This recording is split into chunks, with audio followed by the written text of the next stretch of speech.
Почитувани мои, драги пријатели, бидете поздравени од едно од најпознатите села во село Маријово, на територија на општина Новаци, село Градешница. Село Градешница се наоѓа на надморска височина од 800 метри и на оддалеченост од Битола на само 52 километри.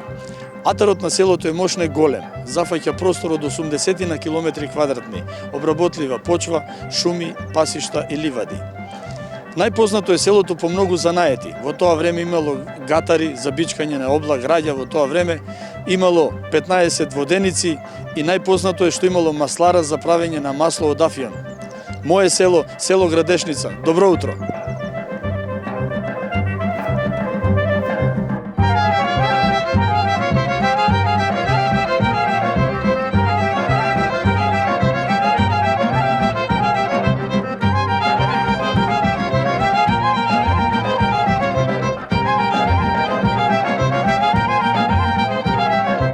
Мое село, село Градешница. Тодор Гулевски од село Градешница. Тодор, добар ден. Добар ден и добре дојдовте. Како да те најавам? Како еден од постарите жители или? Постар, сигурно постар, према години сум постар, него како човек кој сега моментално пензионерските денови ги врви во своето родно село. Во својот роден крај. Роден крај. Тодор, да почнеме од почеток. Кога си роден? Да, роден сум овде 52 година. 8-9 години бев овде, прво и второ одделение завршив и заминав за Битола. Битола, го доврши училиштето? Да, во Даме Груев Битола, го довршив, тоа па гимназија и така. Добро. Високо образование во Скопје? Да, во Скопје на технолошки факултет. Добро, и после тоа се вработуваш или? Абе како вработување? После тоа колешка моја скопјанка се зедовме првен, се направи ПФА, па отко се женив, се запослив. Бев стипендист на Битола, тек одма се запослив. Така, добро. Па ни стигна ќерката одма, бидејќи беше работата да мора да стигне. Колку челат изродивте? Па ќерката беше 79-та, на годината замина војска, после тоа ти немав ни војска служено, така бев 26-7 години, бидејќи работев бе тие години, па се роди синот во војската и така синот и ќерката. Денес, здравје Боже, колку внучиња имате? Па денес од ќерката таа е сега мажина во Скопје, имам 2 внучина. Машала. А од синот имам внук, али моментално е со него во Австралија. Така? Да. По име? Внукот е Теодор, а јас сум Тодор. Така, по-модерно да а инаку традицијата во кај нас во Маријово се знае. Така. На дедот треба да биде внукот. Така. Се да биде помодерно наместо Тодор, Теодор. Али мисламе супер. Така. Можеме вака да поразговараме. Село Градешница. Да. Почнува да биде под општина, прво под општина. Слушајте, Градешница си има историја посебна. Посебна историја. Ова село, ако кажам дека има наоѓалишта, односно артефакти, уште од 5 век пред нашата ера. Така. Може да сватите. И после тоа па Римската империја, па да не речам нашиот систем и така натаму. Империја врз империја. Империја врз империја и стигнавме до нашата империја. Така е. Можам да те прашам, кога највеќе село Градешница броело, кога било најубаво село Градешница? Село Градешница е секогаш убаво. Јас вака велам. Кој што дошол во Градешница, тоа е воздушна бања за секој посетител. Така. А па градевчани додаваат. Така.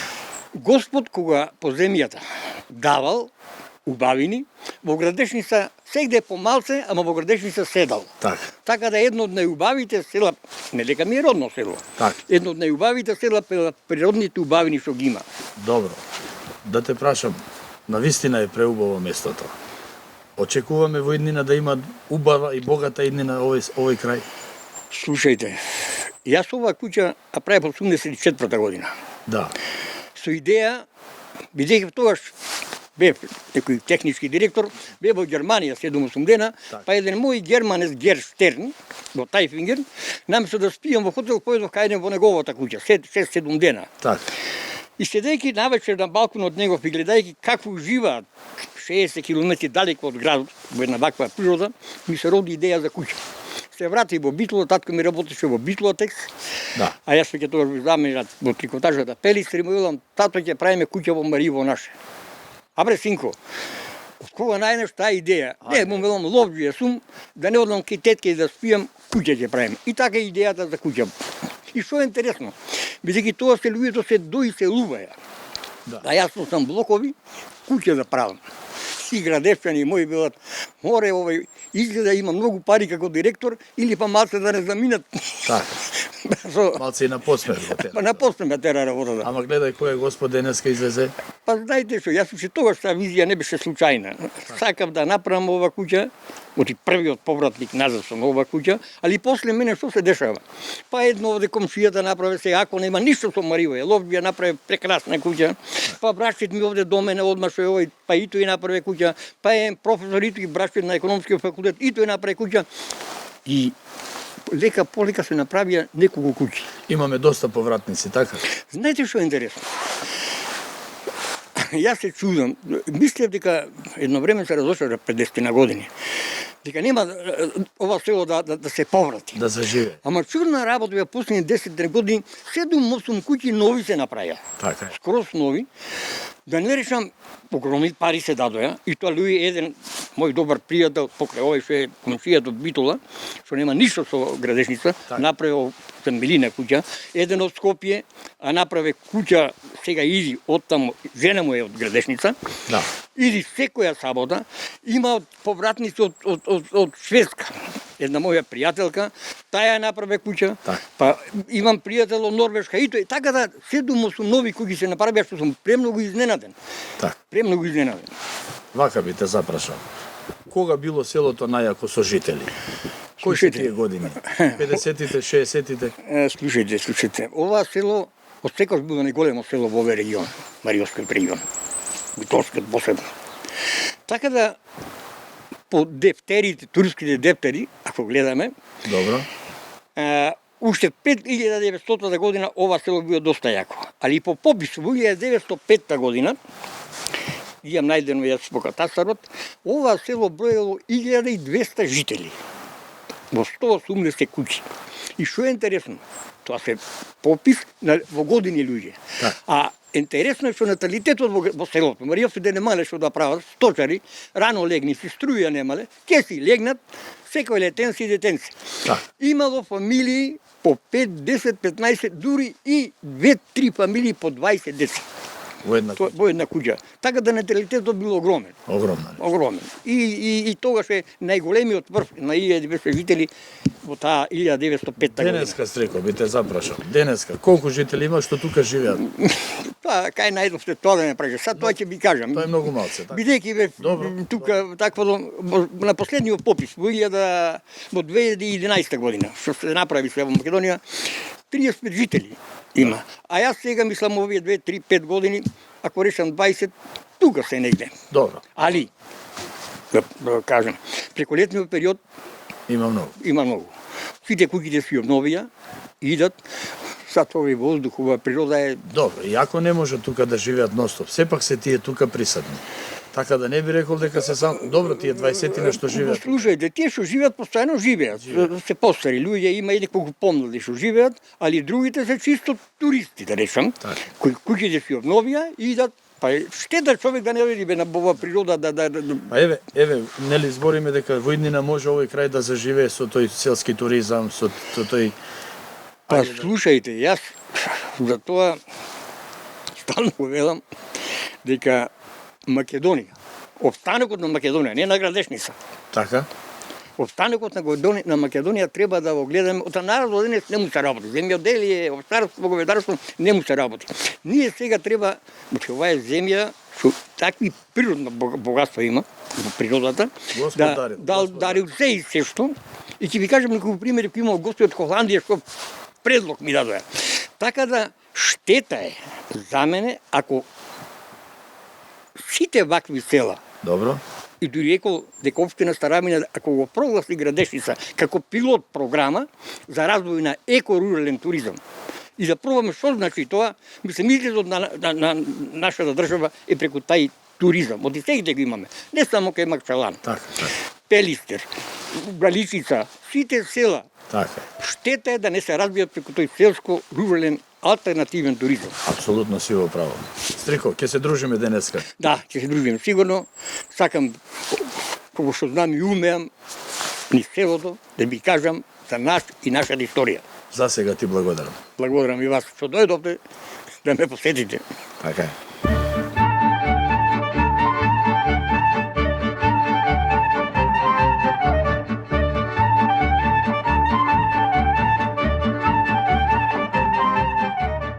Мое село Градешница, Митко Налески. Митко, добар ден. Добар ден, добро дојдовте. Добро ве најдовме, Митко. Имаме интересен споменик во сред село. Да, точно е тоа. Тоа е фигура на коњ. И овој коњ е правен од наш еден уметник кој живее во Скопје. Уствари тој е правник, има канцеларија адвокатска, ali ете се занимава и со уметност. Така. Што е битно за овој коњ? Прво е направен по повод 100 години од пробојот на Солунскиот, односно Македонскиот фронт. Така. Во 1918 година, кој беше 100 годишнина од пробојот, ни го подари овој коњ како спомен на тој датум. Иначе, овој коњ е интересантно, правен е претежно од делови од гранати, значи штрапнели, а има и други железа искомпонирани во коњот, али представува како феникс, како тоа повеќе се однесува на србите, од и тие учествува на овој фронт, али може се каже дека имаше во двете војски и наши македонци. Така е. Така да по повод 100 годишнината овој кој представува победата, пробојот на Солунскиот фронт кој се деси тука во близината Нова село, во нашиот атар, во нашата катастарска општина Доброполе. Тоа беше во месец септември, на 15 септември. И после нагоре српската и француската војска стигнаа до Белград. Добро, ова е на сред село, да кажем. Ова е се селото, тука ние се бириме, тука е нашата продавница селска. И така, тука е и нашата црква Свети Никола. И за неја има интересантни плацоци, ќе ви кажам покасно. Така, Митко, имаме доста интересни работи во Градешница. Па има, ова село е богато историско минато. Има богато, кога зборуваме за историско минато. Ова село како село постои од римско време. Така да, што е Институтот за старословенска култура од Прилеп, има испитувано тука повеќе локалитети од римскиот период и кажува, ќе ви кажам и книгата, мислам, онаку наслово, дека во римско време, кога Римското царство 384 година во нашата ера ја прифати христијанската вера. Така. Од вили се направи сакрални објекти, значи се направи цркви. И тоа е убаво пишано во таа книга, тие што испитува од Прилеп, дека селото постои, значи, од римскиот период, како римска населба. Кога зборуваме пак за тој период, исто има во близината селото Тврдина, која се вика Пешта, и те од тој период. Сега, за црквата ќе ви кажам покасно историјата малце, што се случи за време на Прва светска војна. После нација ќе кажи мале пред. Така, добро. Митко, морам вака да ти речам. Имаме музеј од твоја страна, така? Има музеј, јас иначе сум капетан од прва класа во резерва, како ветеринарски капетан, во ветеранната служба. И така имам љубов према оружјето и имам собрано некои артефакти од Првата светска војна. Ги имам изложено тука во дворо кај мене и натре во куќата, па кој ќе одиме таму ќе видиме. Ќе го регистрирам. Да.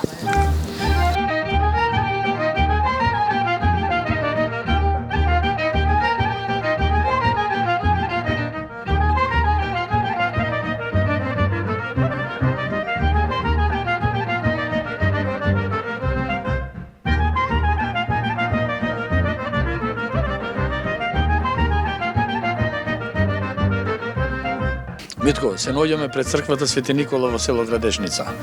Од кога датира оваа црква? Ова црква е саборна црква, тоа значи дека е поголема, најголема во селото. Биејќи имаме и други цркви, сакрални објекти. Ова е изграден 1862 година. Сега, за време на Првата светска војна, е разрушена од страна на србите, французите, Така да во 1823 година Кралевина Југославија ја обнови црквата што има пишано на вратата, биејќи тие ја рушија и изградија тие. Така.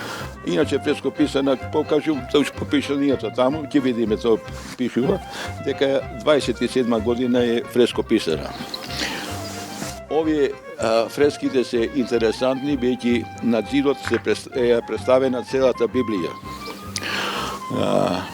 Животот од луѓето, Библијата уствари, па ќе видиме натре, ако дозволува светлосните услови, да се сликат тие фрески. Секако, ќе го регистрираме тоа. Сакам да те прашам, во оваа црква, дали некогаш во селото, пошто е насред село, се има правено свадби, венчавки, крштевки и така натаму? Точно тоа дека последната крштевка беше пред 15-18 години, али од тогаш не нема ни крштевка, ни венчавање. Така. Тоа е, селото е иначе иселено. Има околу 15 души што се стални жители. Што живеат тука. А преку летото има уште 20-30 кои повремено доаѓаат. Да.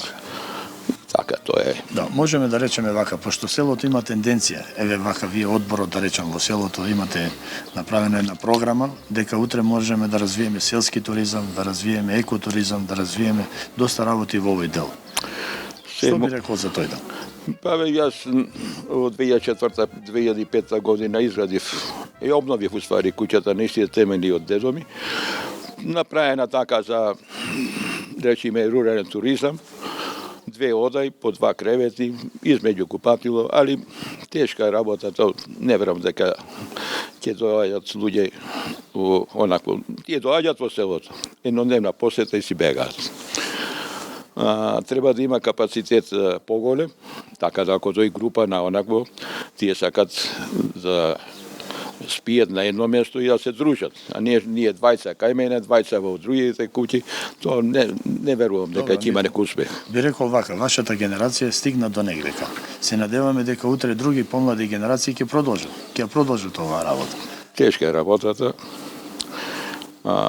Едино ние во овие 4-5 села што сме, овдеко сме појќе со луѓе бројни, иначе овие другите села околу по 3-5 души има, така да Мариово не верувам дека ќе има некој перспективец. Тоа е жалосно, ама тоа е фактисите. Јас сепак верувам дека може да имаме многу баведнина. Само здравје. Тоа е најбитно здравјето, па ќе видиме како ќе се развиват понатаму државата опште и опште политиката за овие рурални подрачја. Иначе нашето подрачје е доста интересантно, бидејќи сме ние село кој атарот е границата со Грција. Реков пре дека тука е пробиен Солунскиот фронт на 15 септември. И така да имаме, може да се развива тој фронтовски, да речеме, туризам. Бијќи постојат таму ровови, постојат галерии, кај што се криеле војниците, тоа во Карпите направени пештери, така да може интересантни работи има ова подрачје. Барем нашиот крај, нашата онакво општина. Идат многу луѓе од надвор од Македонија, значи прочуене кај Макчалан, сака да го видат, да го посетат. Кај Макчалан е друга работа. Кај Макчалан е црквата таму. И таму е интересантно. Кај Макчалан е не пробојот, туку освојувањето на војската на нивни територија и така викат капија на слободата. Тоа се случило на 16-та година.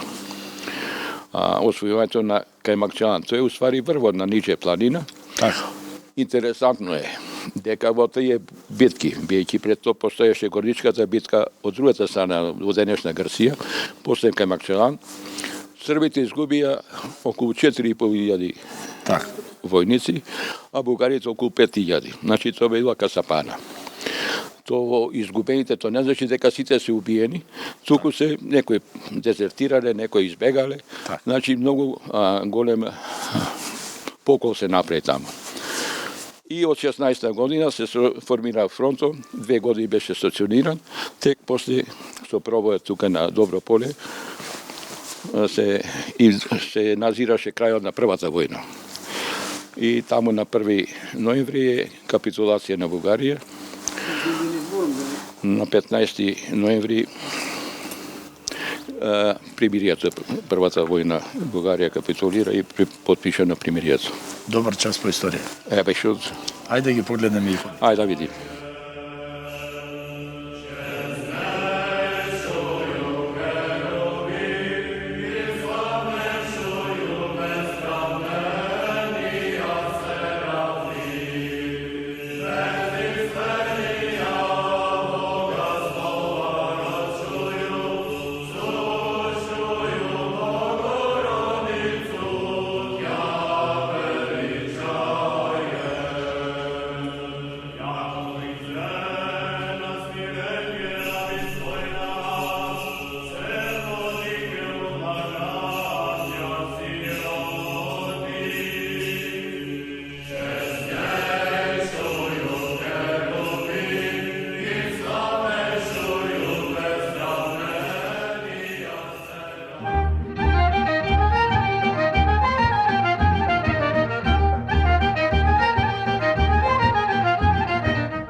Нале, се наоѓаме во дворот твој, така? Да. Што е музеот? Мојот двор е претворен во музеј. Тука се најдуваат артефакти од Првата светска војна, бидејќи ова село и некои 2-3 села околу беа за време на 16-18 години селени. Така. Од тука во пределот на Кавадарци. Додека тука во нашето село конкретно беше стационирана бугарската војска. Така. И тука позади овој ридо беа првата линија на ровој, а додека подалеку, таму на Добро поле, беа французите и србите. И сега овие артефакти, овие остатоци од Првата војна, претежно се собрани тука во близината на селото, Во овој округ. во овој синор, мислам што вика грците граница, и во секоја куќа имаше по некој предмет од Првата војна. Направив напор, ете 20 години повеќе сум тука и собрав и ги имам изложено под зидов, исто и нешто натреба во куќата. Сега претежно се тука шлемови од бугарската војска, уствари германците снабдуваа бугарската војска со Так, муниција и опрема, и опрема. додека французите опремуваа српската војска. Тука се претежно изложени шлемови од бугарската војска, имаме некој шлем од српската војска. То после ќе видите. Иначе тука има гранати разен калибар, што е многу интересантно. Имаме една граната не испукана, ќе ја видат покасно, доста голема од Прва светска војна. Нема ништо од втората. Втората може да представува и канистер, ама тоа не е битно. Голема не испукана, што топ беше тоа да ја изфрли. Тој најверојатно е 15-20 километри фрлена од некој орудие. Одиме понатам, тука има колци, ќе видите, а и тука има позади, каде што во скавата жица, препреките, пред рововите се поставува како заштита на луѓето кои се во рововите, овие колците што се исправени. Ќе видиме натре некој опрема, имаме доста цевки од пушки. Така. Добро, тие скапани се 100 години помина повеќе од фронтот. Добро, нали, изложени се. Овој твој музеј има посетеност, да речеме, кога доаѓаат Има странци да доста. Идат странци, нарочито србите, кои ќе идат во групи, идат тие најчесто за добро си прати тие некои чешици. Може да прошетаат, да погледаат, да се сликаат и така. Може да сликат нешто, не се наплаќа ништо, мене ми е задоволство да има луѓе. Така. Биејќи сум вложил малце труд да се прикаже тоа страдањата на нашето село, биејќи беше цело село разрушено. Немаше ни една куќа, гледате, видовте и црквата исто така беше разрушена. Да. Она другата црква што видовте, Свети Димитрија, гранатата падна, ама не експлодира, а се знае дупката на тавано. Така да имаме историја, што може да се каже, за нашето село. Ќе видите, таму имам правено фурна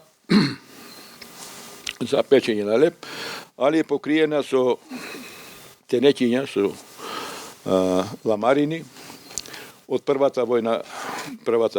Биејќи тие ламарини ребрасти, ги се става на ровоите, како заштита и покрив за војската да се заштити од невреме, а и од муниција, од друга муниција, да не бидат оштетени. Да појасниме за потковиците од тоа време, за време на војната.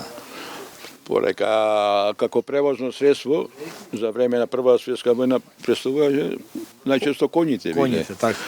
Овдека се представени потковици од разни типови на коњи. Се разликуваат према големината на коњите и така и потковицата. Прво ќе почнеме со овие големи потковици. Тоа се потковици од тешки коњи, кои најчесто ги влечеле топовите. Додека јавачките коњи се гледа и помало копито има и полесен е около. Одиме кај мазги во французите, мазги имало. Мазгите имат друга форма на потковица и се знае дека е ова од мазга. Сега кога сме тука кај потковиците, да кажам што представува ова. Ова железото е метерис го викат, што не би, по наше, тоа е заштитник на градите. Од тука цевката градник. Добро. Од тука пушката се местела и се пукало, да биде заштитен тој што пука. Има повеќе типови тука заштитници. Има разни, онако однека пушката се клава острана. Сега ако сме тука, да ви кажам и ова за гилзни. Овие се чаури. Така. Која останува во топо на цевката. Тие експлодира, ова останува во цевката, гранатата оди лета и кај ќе падне на муцката, се активира и експлодира. Значи има разни калибри. Ова е од брските топови. Ево една чаура од тешките гранати по големите. Значи ова реком дека останува во цевката на топ. Ова е 100 негде, така? Тие се 60 помалите. Кој се таму во милиметри, таму калибар. Да, така. Друго, што имам да ништо. Тоа е тоа. Овие како прангишес. Тоа не се за луѓето, тоа се за коњите. На коњите му се клава на предните нозе, кој ќе тоа најчесто артилеријата, да не оди далеку коњот, да не може да се уплаши од пукањето, туку сопнат е и да биде во близината кај се топовите, ако треба, најнаш да се фатат и да се направи дислокација. Значи тоа се за сопнување на коњите. На предните ноги. На предните ноги.